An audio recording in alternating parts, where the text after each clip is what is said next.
Oke, baik. Assalamualaikum warahmatullahi wabarakatuh. Tabipun. Masih semangat Bapak Ibu? Nah, lapor ini nanti akan kita bahas ya Pak, ini berkaitan dengan kebutuhan bertahan hidup ini nanti ya. Iya, jadi ini sekarang kita mau istirahat dulu atau gimana ini? Lanjut aja ya. Panas. Oke, sebelumnya kita ice breaking dulu ya. Kalau tadi Mr. Iwan sudah pakai permainan ya. Nah, sekarang kita senam dulu ya, biar tangan kita tuh lentur, lemas ya. Oke, Bapak Ibu sekalian silakan berdiri. Kita ikutin gerakan senam berikut. Senam, ayo kita senam.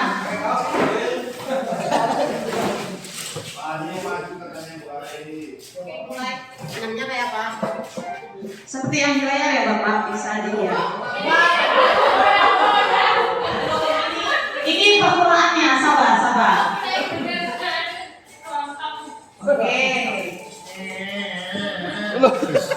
Oke, joget.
Semangat.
Tentang posisi kontrol. Sekarang saya akan menyampaikan materi tentang kebutuhan manusia dan juga restitusi. Next, sister.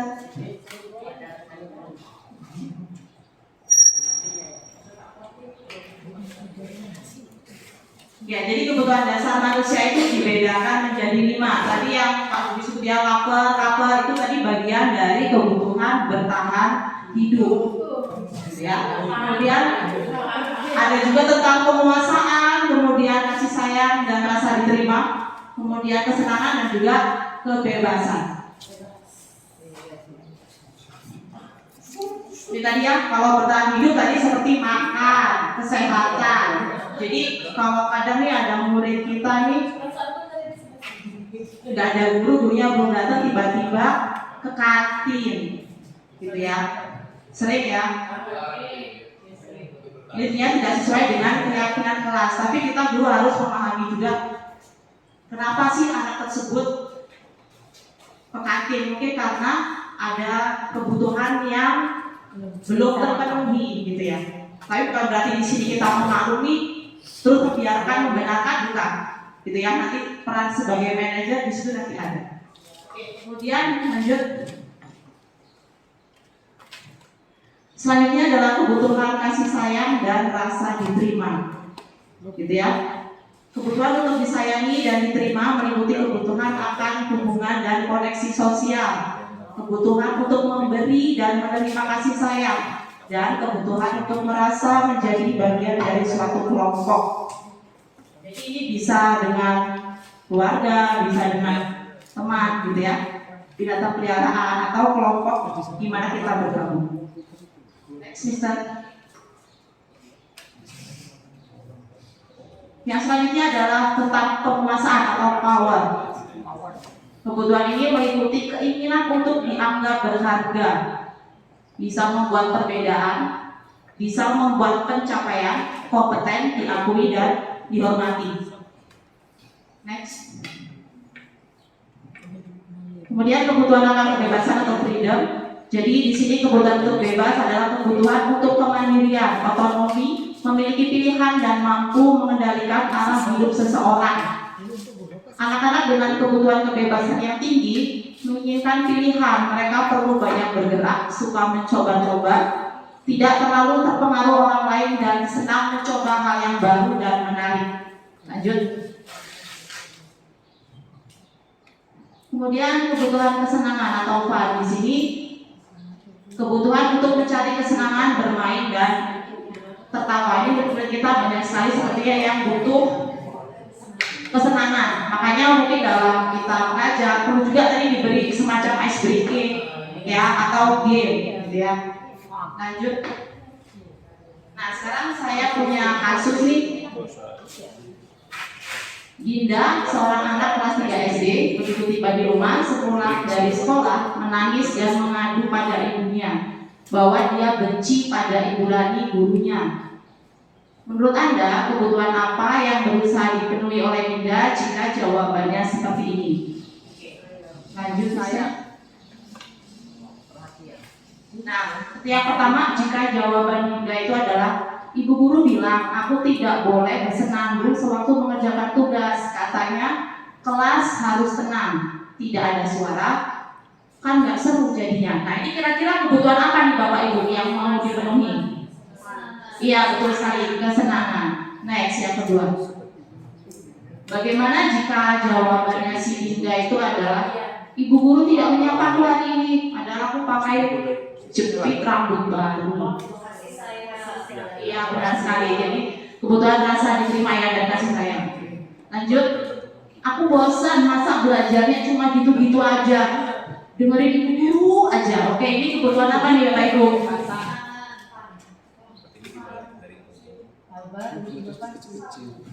Kesenangan atau kebebasan?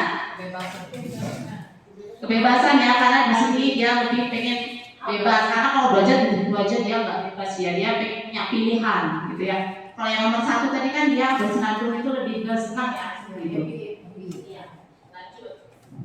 Aku sebel gambarku tidak rapi, malah ibu guru nunjukin ke teman-temanku di depan kelas. Kebutuhan apa ini Bapak Ibu? Diakui. Ya penguasaan tadi ya, dia butuh pengakuan, dia butuh dihargai. Setelah di sini dipermalukan, dia dipermalukan gitu. Itu ya Bapak Ibu. Bisa membedakan antara kelima kebutuhan tadi. Lanjut ke kasus 2 ya. Kita coba lagi di kasus 2. Tahun ini Dimas benar berusia 17 tahun. Ia senang sekali ketika ayahnya mulai mengajarkan cara menyetir mobil. Ia terlihat senang sekali, berarti sampai akhirnya ia bisa menyetir mobil dengan baik dan lancar.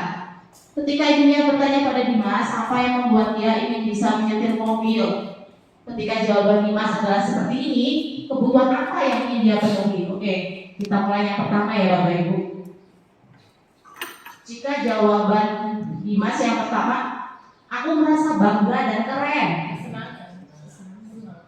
Aku merasa bangga dan keren. Penguasaan ya, tadi kan mau dihargai, ya kan? Iya, ini lebih ke penguasaan. Yang kedua, biar bisa jalan-jalan naik mobil sama teman-temanku. Biar bisa jalan-jalan teman.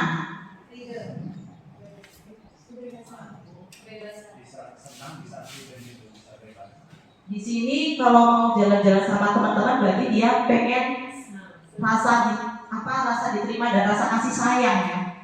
Akui. Gitu. Iya. Karena dia kan kalau mau pasien kan tidak dengan orang tua aja, dengan teman juga bisa jadi berbagi kebahagiaan dengan teman-teman, tapi bukan kesenangan ya, tapi lebih ke ingin disayang oleh teman-temannya, ingin diterima oleh teman-temannya, makanya mau ngajak jalan bareng-bareng temannya. Oke, lanjut yang ketiga, aku senang bisa pergi ke tempat-tempat yang aku suka. Yang kebebasan, dia bisa memilih ya tempat yang disuka di mana. Oke, lanjut yang keempat. Nyetir mobil itu seru. Kepuasan. Iya, kesenangan gitu ya Bu. Iya.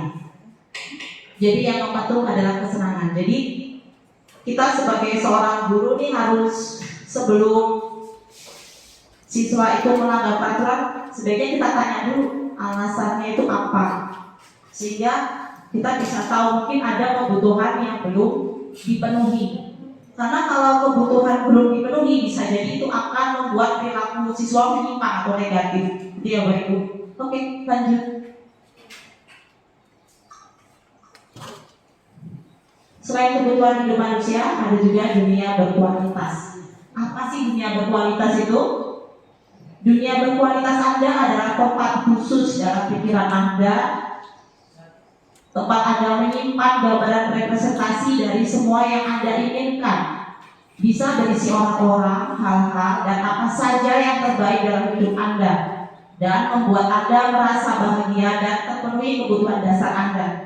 Dr. William Glasser menyebutnya seperti semacam album foto, sehingga isinya tidak akan terlalu banyak, hanya akan terdiri dari beberapa hal saja yang sangat signifikan dan benar-benar terbaik dalam hidup Anda, yang membuat hidup Anda menjadi lebih bermakna. Kebutuhan dasar bersifat lebih umum dan universal, sedangkan dunia berkualitas lebih unik dan personal. Jadi kaitannya dengan murid-murid kita, apakah kita nih sebagai dewan guru sudah masuk ke dalam dunia berkualitas murid-murid kita? Ataukah kita sebagai guru, apakah sekolah ini sudah menjadi dunia berkualitas bagi kita? Nah, diharapkan di sini kita sebagai guru bisa menjadi dunia berkualitas bagi murid-murid kita dengan kita memberikan kenyamanan, ya, lingkungan yang nyaman dan aman untuk belajar.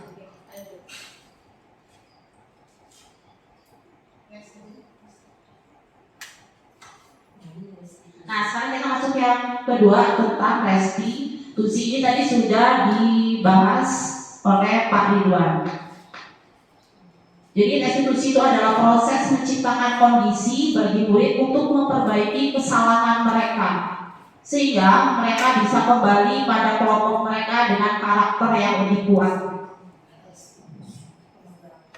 Restitusi juga merupakan proses kolaboratif yang mengajarkan murid untuk mencari solusi untuk masalah mereka dan membantu murid berpikir tentang orang seperti apa yang mereka ingin menjadi tujuan mulia dan bagaimana mereka harus memperlakukan orang lain. Ini menurut Gosen tahun 2004. Jadi kalau restitusi ini nanti siswa itu akan kembali kuat. Biasanya kan kalau orang yang melanggar itu cenderung gagal ya.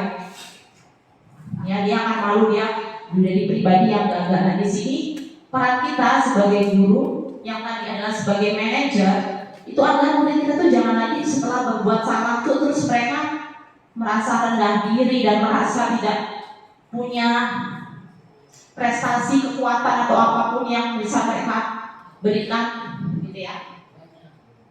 Dengan restitusi ini siswa akan menjadi lebih kuat meskipun dia sudah melakukan kesalahan. Nah, untuk restitusi ini nanti ada 3 langkah yang dilakukan yang kita sebut sebagai segitiga restitusi.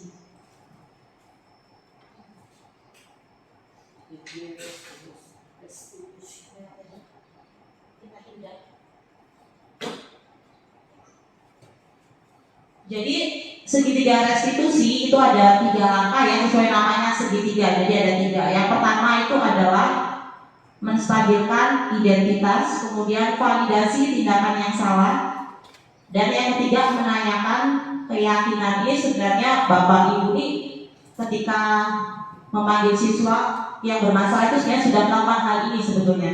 Hanya mungkin nggak tahu kalau ini namanya adalah restitusi, padahal sudah dilakukan. Yang pertama nih, menstabilkan identitas. Ini sesuai dengan teori kontrol bahwa setiap orang pasti pernah melakukan kesalahan. Kamu bukan satu-satunya yang pernah melakukan ini, gitu ya. Jadi salah itu adalah bagian dari proses belajar ya. Setiap orang pasti salah. Tapi di sini bukan berarti kita membenarkan kesalahannya, bukan ya. Kita memperbaiki supaya si anak itu kedepannya tidak melakukan kesalahan itu lagi. Kemudian untuk validasi tindakan yang salah, kamu tentu punya alasan mengapa melakukan itu. Ya, ada cara yang lebih efektif untuk mendapatkan apa yang kamu butuhkan. Kemudian untuk menanyakan keyakinan kelas, seperti yang sudah disampaikan oleh Mr. Iwan tadi. Jadi kita harus punya keyakinan kelas dulu, gitu ya. Jadi ada baiknya di kelas-kelas, baik kelas 7, 8, atau 9 itu nanti dibuatkan keyakinan kelas supaya anak-anak itu lebih memahami keyakinan kelasnya masing-masing. Lanjut.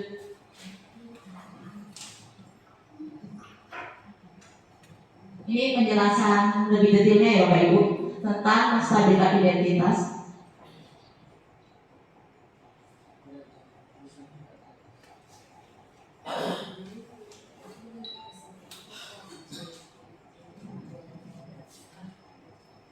Gitu ya. Jadi ada perkataan guru seperti berbuat salah itu ada hal yang manusiawi, tidak ada manusia yang sempurna.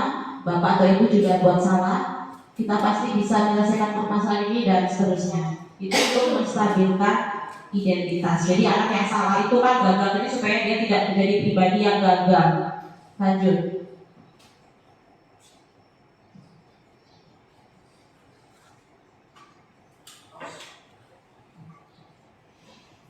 Ini tadi ya yang validasi kebutuhan. Jadi kita memvalidasi penyebab anak tersebut melakukan pelanggaran itu apa, gitu ya. Tapi di sini misalnya ada siswa yang ke kantin tadi ya, harusnya saat jam belajar. Di sini kita memahami bahwa anak tersebut memang butuh makan ya, lapar. Untuk proses dia belajar dia butuh energi. Tapi bukan berarti di sini kita menganggap benar gitu ya. Tapi kita cenderung memahami, tapi tetap harus tahu aturan anak tersebut, atau di tempatnya harus tahu keyakinan kelasnya bahwa itu nanti akan menurunkan dirinya sendiri. Dia akan ketinggalan pelajaran, kemudian nggak menghormati guru yang sedang mengajar, gitu ya. Lanjut Mr. Iwan. Ini tadi ya yang menanyakan keyakinan. Anak melihat kesalahannya dihubungkan dengan norma sosial dan nilai-nilai yang mendasari manusia berinteraksi dengan orang lain, gitu ya. Guru berkata apa nilai yang kita percaya di kelas atau sekolah kita, dan seterusnya.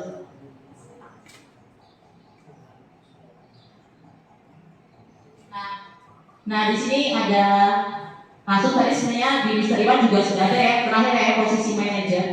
Nah ini ada juga tentang Mario Adi, merupakan murid kelas 8 di SMP Tunas. Pada jam istirahat makan siang saat semua anak lain bermain di luar kelas, mereka diajak bicara oleh guru wali kelas mereka, Bapak Joko, di ruang kelas. Silakan dibaca masing-masing Bapak Ibu. Nah sebenarnya yang ingin saya tanyakan, di mana nih proses menstabilkan identitasnya, di bagian yang mana?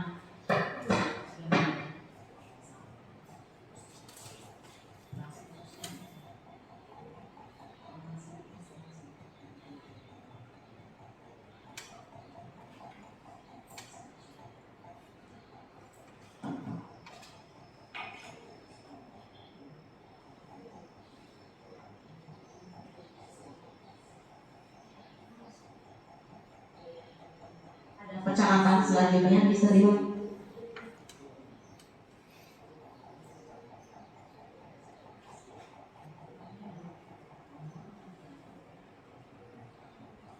Nah, di bagian mana Bapak Ibu yang menstabilkan identitas?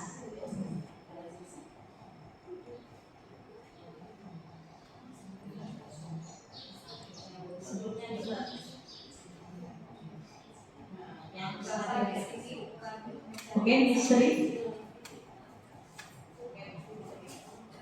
Terima kasih Bu Atri. Jadi menstabilkan identitasnya saya coba ya Bu Atri ya. Bapak di sini bukan untuk mencari yang salah. Bapak di sini untuk mencari penyelesaian sama-sama, berpikir sama-sama tentang apa yang bisa kita lakukan untuk memperbaiki situasi ini. Kalian pasti melakukannya itu ada alasannya. Pasti seru ya, main lempar-lemparan makanan begitu. Tuh kan Bu Atri. Bagaimana? Iya, seberapa tulus nggak? Ada yang punya pendapat lain? Oke.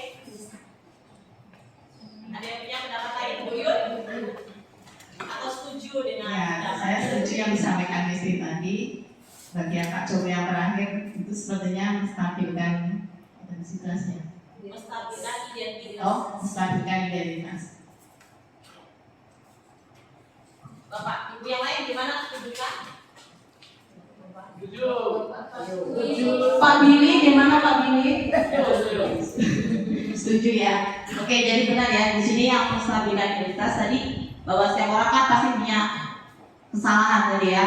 Nah, di sini ditunjukkan oleh Pak Joko. Baiklah, Bapak di sini bukan untuk mencari siapa yang salah, tapi mencari solusinya. Oke. Nah, kemudian di bagian mana sih yang validasi tindakan tadi? Siapa Bapak Ibu yang mau jawab? Dipersilakan Pak Dwi. Atau Bu Dwi mungkin untuk validasi tindakan yang salah.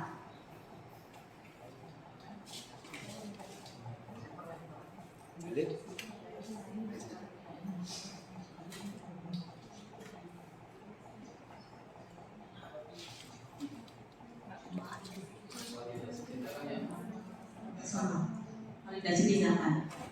Mungkin tadi bisa sebelumnya Mister biar lebih jelas lagi tadi definisinya apa.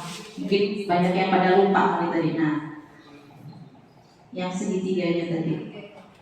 Nah, gitu ya. Lebih ke alasannya tadi ya. Validasi tindakan yang salah. Oke Bapak Ibu, siapa yang mau menjawab tadi? Jadi di percakapannya tadi mana sih yang dilakukan Pak Joko yang termasuk validasi tindakan?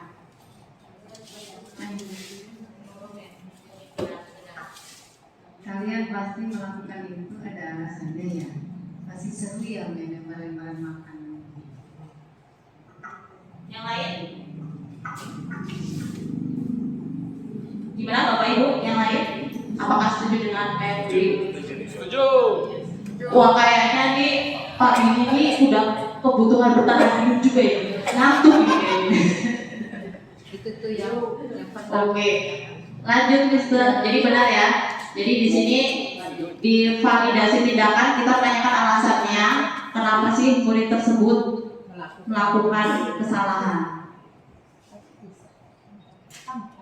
Kemudian di langkah yang ketiga, siapa yang mau menanyakan keyakinan di sini? Nah, yang mana yang menanyakan keyakinan? Siapa yang mau mencoba menanyakan keyakinan?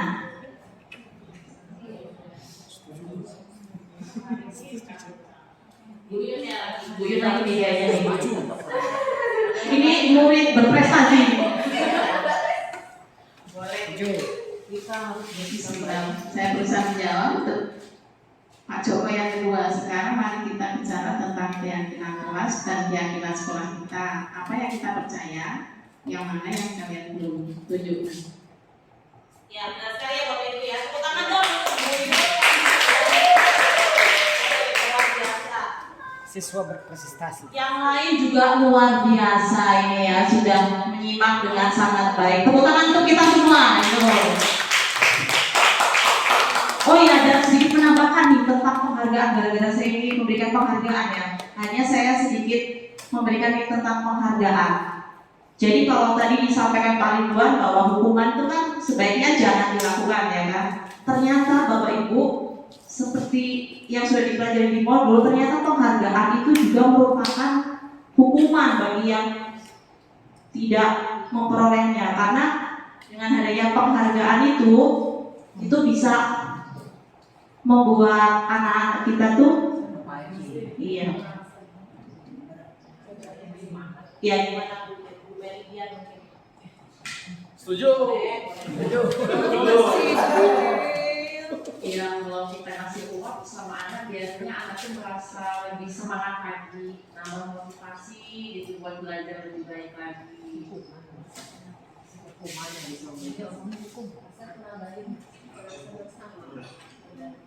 jadi semuanya setuju ya. Setuju. Padahal penghargaan itu nggak boleh loh, iya kan? Karena tadi kan penghargaan itu seperti hukuman, tapi ternyata saya juga tadinya berpikir gitu ya, penghargaan itu bisa membuat motivasi, tapi ternyata itu adalah hukuman. Ternyata sama seperti hukuman, jadi akan membuat yang lain mungkin nanti merasa iri, dengki, dan gak suka tuh. Tapi boleh sih memberikan penghargaan itu boleh kepada semua. Artinya jangan memberikan penghargaan ke seorang mungkin di depan umum. Mungkin bagi yang diberi penghargaan nanti juga akan berdampak buruk. Mungkin nanti dia akan melakukan sesuatu itu karena ada penghargaannya itu. Jadi motivasi instruksinya tadi, motivasi dalam dirinya bisa berkurang gara-gara adanya penghargaan, gitu ya. Setuju. Jadi, oke, setuju ya Pak Billy? Setuju. Ya. Oke.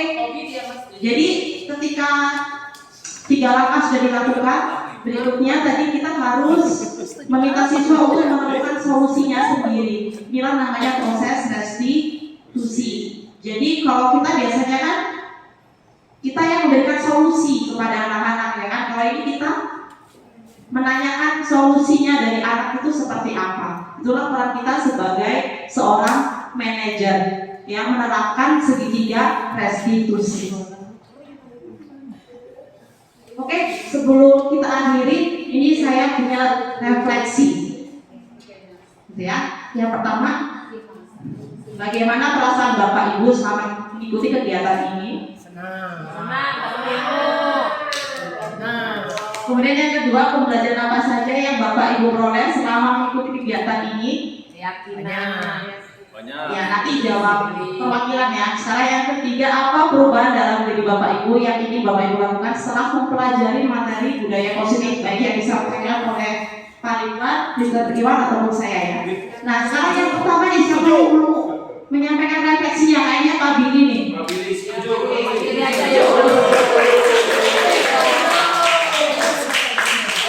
saya merasa ngantuk nih kayaknya nih.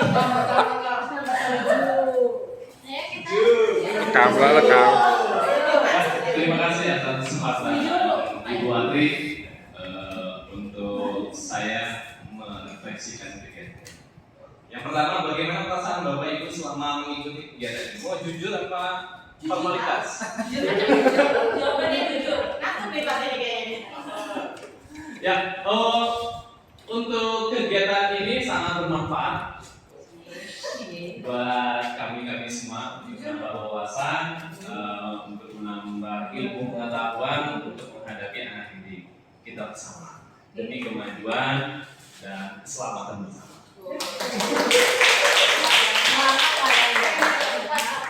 Kemudian yang kedua, pembelajaran apa saja yang Bapak dan Ibu peroleh selama mengikuti kegiatan ini cukup banyak dan sangat menarik sekali. Kalau saya ceritakan kembali, mungkin akan 1 jam kembali Pak ya. Setuju. Dan ketiga, apa perubahan dalam diri Bapak Ibu yang ingin Bapak Ibu lakukan setelah mempelajari materi budaya positif? Ya, tentu saja apa yang sudah disampaikan tadi mungkin sedikit saja, karena akan dilaksanakan mungkin demi kemajuan, demi perubahan, dan supaya budaya positif tadi terlaksana di sekolah kita. Terima kasih. Setuju? Ada lagi yang mau menyampaikan satu lagi di refleksinya?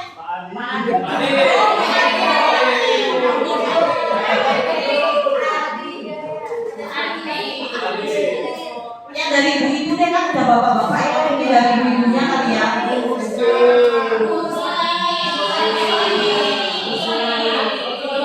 Oh iya, Bu Sony ini senior kita ini. Oke, monggo Bu. Singkat padat.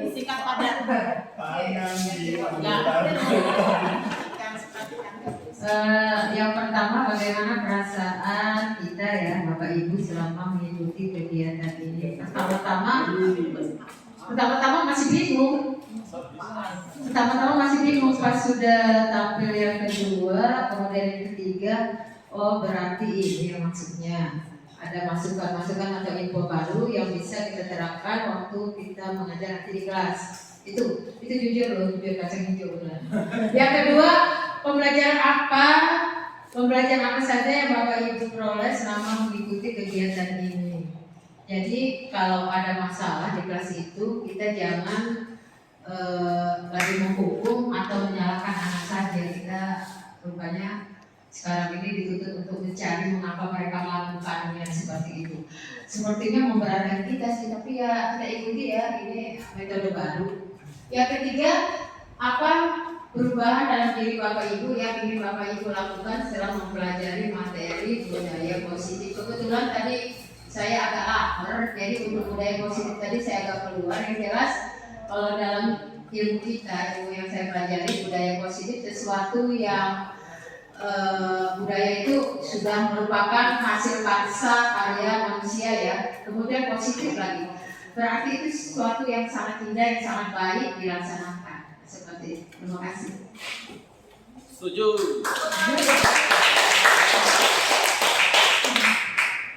Oke, terima kasih untuk Pak Dini dan Bu Sony. Jadi sebenarnya untuk membangun budaya positif kita harus bersama-sama nih, kita harus berkolaborasi. Kalau kita lakukan sendiri nggak akan mungkin bisa. Oke, demikian sosialisasi dari kami Pak Ridwan, Mr. Iwan dan saya sendiri. Di sini saya mengucapkan banyak-banyak terima kasih kepada Bapak Ibu yang sudah menyempatkan waktu untuk bisa mengikuti kegiatan ini.